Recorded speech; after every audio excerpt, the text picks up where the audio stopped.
We've been talking about video game journalists for some time now because they constantly talk about anything other than video games, or it seems like they're actively trying to hurt the video game industry or to use the video game industry as some sort of platform so that they can talk about other issues that's really on their mind.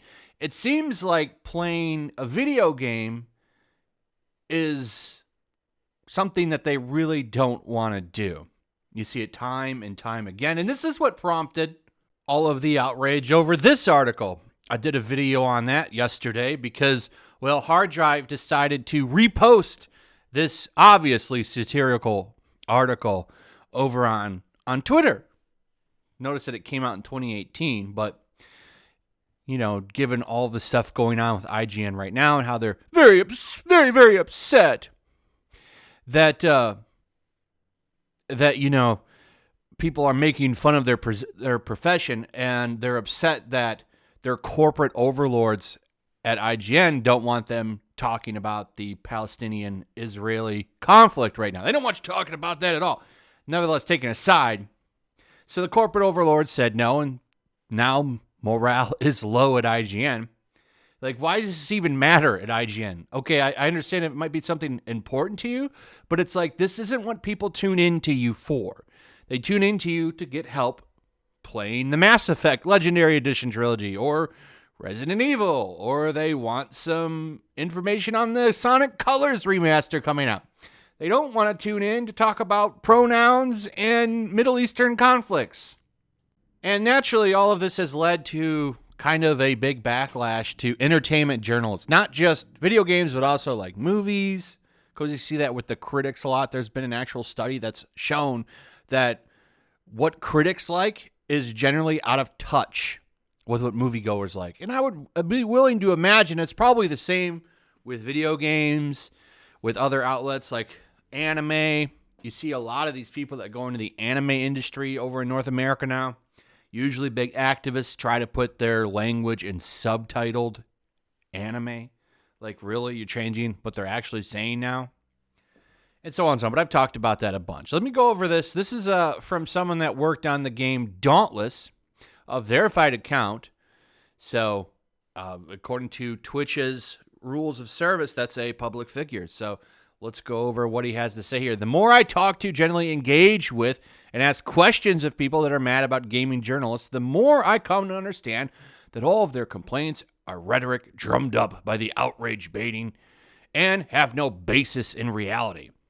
They have come to believe that YouTubers are the answer to all gaming media problems, that YouTubers are the last vestige of honest opinions, and all written word is paid for shills, lies, or people that hate gaming. Unsurprisingly, it's YouTubers who told them all of this. Okay, so one of the things that really exposed games media was The Last of Us Part 2. I think that game did a really good job of exposing a lot of the nasty BS that happens in the video game industry. Look at Neil Druckmann, the stuff that he did to make that game. Number one, we can set aside all of the BS for The Last of Us Part 2 and just talk about how they made people work hard during that time. I forget what they call it in the games industry, but basically is forced overtime. And if you don't work the game, it's not going to come out, and you could be trouble. You could be fired, which is something that can happen at just about any blue collar job, by the way. But for some reason, video game journalists have it the hardest. Playing a video game is much harder than working at a factory. Oh my goodness, you've got to write some words about a video game. Oh, woe is me. All the whining and bitching about playing video games is something that's really rubbed people the wrong way, especially when we talk about Kotaku, where at Kotaku, you can make $50,000 a year just to start there. That's just to start, okay? And this guy's going to say something that goes against that in a second.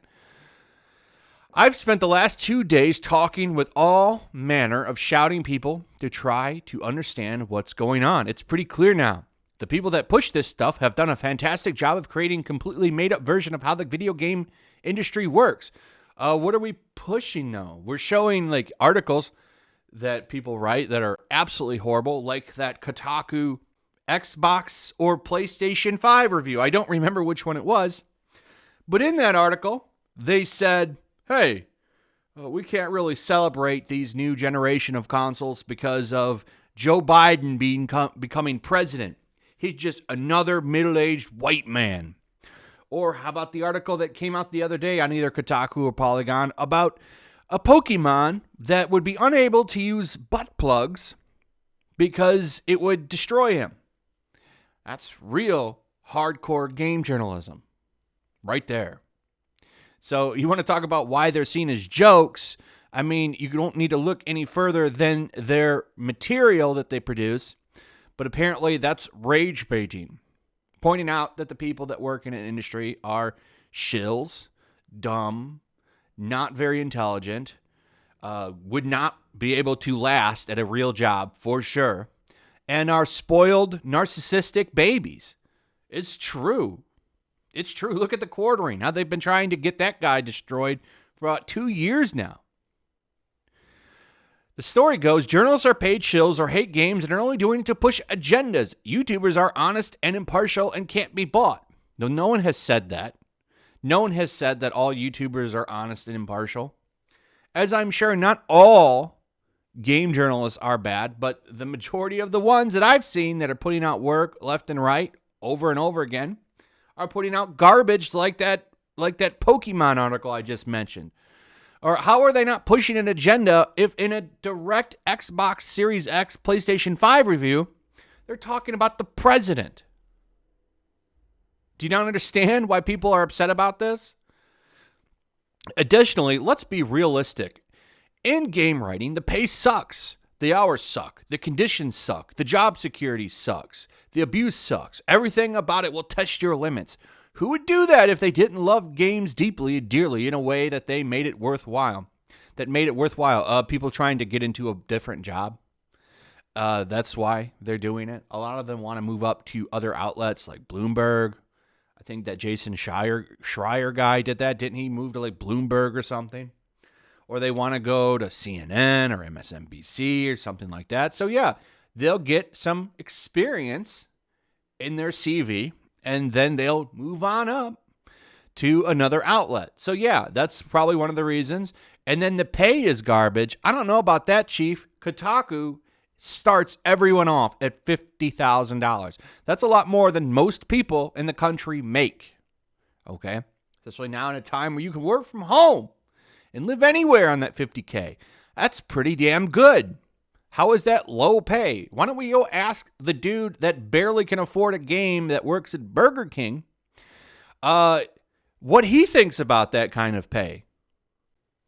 So he kind of wraps it all up here saying, and that's bad and it's good if their YouTubers do it.